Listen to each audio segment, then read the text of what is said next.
Phases में पढ़ो history को। कभी भी आप ये मत करो कि आज मन किया मिडिवल पढ़ूंगा, ये कोई मतलब नहीं है। आज मन करा अकबर पढ़ूं, ये तो कोई मतलब नहीं है। ओवर इन्वेस्टमेंट कर देते हैं बच्चे हिस्ट्री पे कि एंशिएंट ही पढ़ते रह गए, मिडिवल आखिरी में देखेंगे वो दिल्ली सल्तनत का पता नहीं लग रहा, क्योंकि एग्जाम रिकॉग्निशन का है, आपको एक ऑप्शन तो मिल ही जाएगा। यूपीएससी हर बार, वो मेरा पूरा ट्रेंड मैंने नोट कर रखा है इनका पिछले 20 साल का, वो क्या सवाल देते हैं, इंस्टीट्यूशन के हमेशा गलत होते हैं। भाई छोड़ना नहीं है, देखो यूपीएससी की रिस्पेक्ट करो, वो बड़ा एक इंस्टीट्यूशन है, वो सवाल बनाएगा।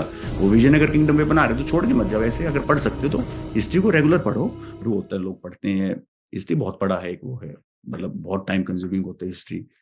मतलब हिस्ट्री को भी आप रेगुलर लो। और हिस्ट्री का एक ये लगता मुझे कि जैसे मैंने ठीक ठाक पढ़ी थी हिस्ट्री, तो उसमें ये था कि फेजेस में पढ़ो हिस्ट्री को। कभी भी आप ये मत करो कि आज मन किया मिडिवल पढ़ूंगा, ये कोई मतलब नहीं है। आज मन करा अकबर पढ़ूं, ये तो कोई मतलब नहीं। मन तो कुछ भी, आप सीधा भैया अपना हड़प्पन से शुरू करो, एंशियंट पढ़ो ठीक ठाक, ऋग्वेदिक पे आए, लेटर वेदिक पे आए, फिर प्री मोरियन नहीं पढ़ूंगा मैं, मोरियन पढ़ूंगा, ये अपनी मत करो, क्योंकि सारी चीजें इंटर रिलेटेड है। हिस्ट्री बहुत अच्छी पढ़ी जाएगी, बहुत अच्छे नंबर आते हैं। हिस्ट्री एक ऐसा सब्जेक्ट है जिसमें आप प्रीलिम्स की तैयारी करते हो, आपकी मेंस की भी होती है। ठीक है, वही सवाल आते हैं वहां भी, एग्जैक्ट सेम आते हैं जो आप पढ़ रहे हो, स्पेक्ट्रम पढ़ रहे हो, वही पूरे मेंस में आएंगे।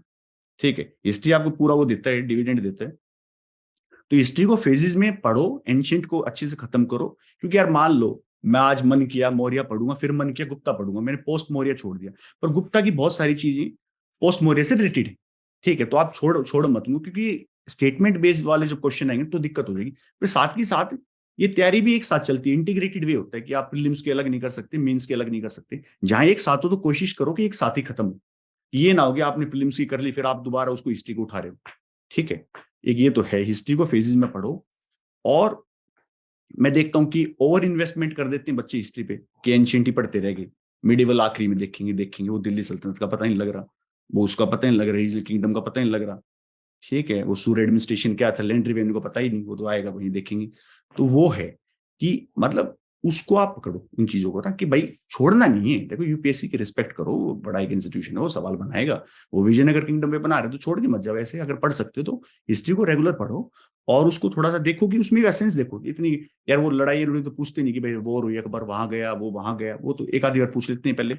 वो भी एसेंस पूछेंगे, लैंड रेवेन्यू सिस्टम था, उसमें कैसी सोसाइटी थी, डिवीजन क्या थी सोसाइटी में, ट्रेड कॉमर्स क्या था, इंपॉर्टेंट टाउन सिटी सेटलमेंट्स क्या थी, वो बेसिक सवाल जो पूछते हैं किताबों में, एनसीईआरटी में, 11th 12th की में। मार्केट में भी है बहुत सारी हिस्ट्री की, तो बहुत मटेरियल हिस्ट्री का भरा पड़ा है। ठीक है, तो मतलब हिस्ट्री को फेजेस में पढ़ो, छोड़ो मत कि भाई आज आपने ये पढ़ लिया फिर अर्ली मिडिवल छोड़ दी तो दिल्ली सल्तनत पढ़ना है तो ठीक पढ़ लो। डेप्थ में मत पढ़ो, कर्सरी रीडिंग लगा लो कि हाँ ठीक है मुझे एसेंस पता है, ये पोस्ट मोरिया में ये हुआ है, ठीक है, ये डेवलपमेंट्स हुई, ठीक है, मेरे को डेप्थ में जाने की आवश्यकता नहीं। और एक बार खत्म कर लो उसको, फिर दोबारा रिवीजन जल्दी होगा। ये नहीं, कई बार क्या होता है, और इन्वेस्टमेंट करते करते 3 महीने निकाल दिए एंशियंट में। ठीक है, फिर बता बचा क्या यार, 3 महीने एंशियंट में पढ़ी रहा, हड़प्पा ही खत्म नहीं हो रहा, उसमें ही वहीं घूम रहे, राखी गढ़ी पे आदमी वहीं। तो वो है, थोड़ा उसका ध्यान रखो। ठीक है, क्योंकि मैंने देखा है यार कि उस पर और इन्वेस्टमेंट, क्योंकि हिस्ट्री का मेटल बहुत है ना, तो लोगों को मजा बहुत आता है कि मेटल इतना पढ़ा है, पढ़ लेंगे हड़प्पा और बढ़िया पढ़ेंगे। ठीक है, और ऋग्वेदिक पढ़ूंगा आज पूरे दिन बैठ के सुबह से शाम तक, तो ये नहीं चलना चाहिए कि आप उसको एक टाइम बढ़ाओ कि भाई सिस्टमेटिकली डील करो उससे ना। कि हिस्ट्री पूरा पे ऑफ करता है, पूरे 20 सवाल आएंगे, 20 क्वेश्चन आएंगे, 20 ठीक होंगे। कि हिस्ट्री में एक्यूरेसी बहुत होती है, क्योंकि स्टैटिक टाइप ही रहते हैं, कुछ ज्यादा उसमें रहता नहीं। स्टैटिक में हिस्ट्री में दोनों कॉम्बिनेशन सा रहता है आपका। वो जो दे रखी है ना कि कई बार डायनेस्टी डूनेस्टी पूछ लेते हैं, लूसेंट एक बुक आती है उसमें दे रखी है वो डायनेस्टी डूनेस्टी सारी, वहां से रट लो कि ठीक है, अगर कोई मैच मुझे इस तरह का आ जाए। या फिर वो स्टेटमेंट वाइज है, वो आप असेंस से पढ़ो कि भाई भक्ति सेंट थे, क्या मतलब था उनका, सूफी थे क्या मतलब था, असेंस तो पढ़ लो कि ठीक है चलो आप, ये सूरवर्दी सिलसिला है, नक्शबंदी है, ठीक है, आप कादरी सिलसिला है, ठीक है, फिर दोषी है, तो ठीक है आप वो पढ़ो। ठीक है, इतनी डेप्थ में कोई आवश्यकता नहीं होती कि वो आ जाए तो लिख दो, पर वो है कि एसेंस देख लो सबका, कि आपको हाँ पता है कि भाई ऐसा ऐसा हुआ था, वो आपका क्वेश्चन ठीक करा देगा। क्योंकि एग्जाम रिकॉग्निशन का है, आपको एक ऑप्शन तो मिल ही जाएगा। देखो, एक ऑप्शन तो आपको मिल ही जाएगा कि हाँ, कि भाई भक्ति भक्ति मूवमेंट ऐसा तो नहीं था कि बिल्कुल कोई एक्सट्रीम सी स्टेटमेंट दे रखी हो। तो मतलब थोड़ा पढ़ लो उसको, निग्लेक्ट मत करो।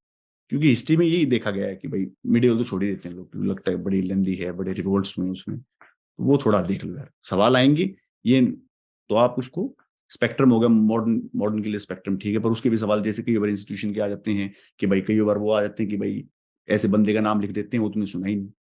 ठीक है, मॉडर्न स्ट्रीम तो कोई नहीं, ना सुना हो तो और बढ़िया, वो तो और बढ़िया, ठीक होगा सवाल। ठीक है, क्योंकि उसमें अलग सा ऑप्शन देख लो जो होगा। मान लो उसमें कोई बंदा दे दिया XYZ और उसी को 4 किताबें दे दी, किसने लिखी? 3 तुम्हें पता है कि भाई ये तो इसकी है ही नहीं, चौथी तुम्हें कभी सुनी नहीं, तो वही होगी उसकी। क्योंकि जो बनाने वाला उसके दिमाग में थोड़ी आएगी ये कहाँ से लिखेगा, वो तो उसके सामने बुक खुली हुई है। तो ये देख लो, वो तो मैं स्ट्रेटजी बता दूंगा इवेंचुअली, कैसे क्वेश्चन करने, 12-13 स्ट्रेटजी होती है कैसे एलिमिनेट करने क्वेश्चन। यूपीएससी हर बार, वही मेरा पूरा ट्रेंड मैंने नोट कर रखा है इनका पिछले 20 साल का। वो क्या सवाल देते हैं, इंस्टीट्यूशन उनके हमेशा गलत होते हैं। वो यूनिसेफ दे देंगे, यूनिस्को दे देंगे, हमेशा गलत होते हैं। वो इंटरचेंज करते हैं कि यूनिसेफ की डेफिनेशन लिख देंगे, यूनिस्को में उसकी लिख देंगे। ठीक है, उनकी डेट्स गलत होती हैं। ठीक है, तो वो इस तरह वो आपको देंगे, वो मैं 12-13 स्ट्रेटजी में बता दूंगा, वो हमेशा वही होते हैं, मैं तो वही लगा के आता हूँ, ठीक हो जाते हैं मेरे तो।